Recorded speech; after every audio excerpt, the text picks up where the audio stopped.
If you just finished Dispatch and have been on your knees begging for a season 2, I've got some really good news for you.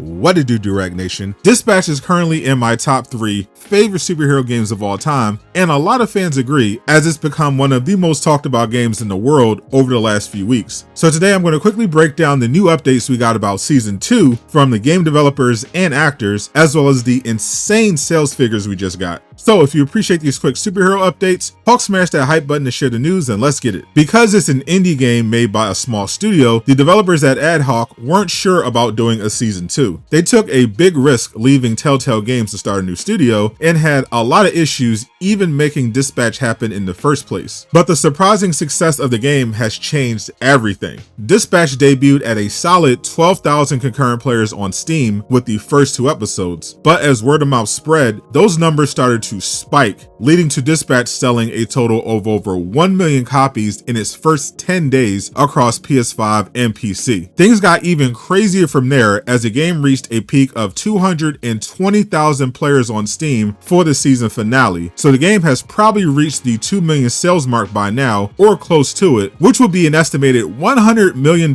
in revenue potentially for an indie game in only 1 month. According to the developers in an interview, Dispatch, before the finale, was on pace to make more in 3 months than what they thought the game would make in 3 years as a best case scenario. On SkillUp's Friends Per Second podcast, Nick Herman, director of Dispatch and Wolf Among Us, confirmed they have an upcoming announcement to make about a project with partner Critical Role, but were now forced to change things around and consider a season 2 because of how successful the game has been. They won't have an issue with the voice actors, as the game star Aaron Paul from Breaking Bad confirmed when talking to YouTuber Moist Critical, who plays Sonar, that he loved playing Robert and wants to do more seasons of Dispatch. I'm about to go through all 8 episodes again while I wait for the announcement, but fans should be very optimistic about the future of Dispatch and superhero games in general. There are a ton of exciting superhero games releasing next year and beyond, including one from Telltale Games that you're going to want to pay attention to if you love Dispatch. Click the video on screen to learn more. And a huge shout out to everyone supporting me on Patreon. Join for free so you never miss an update.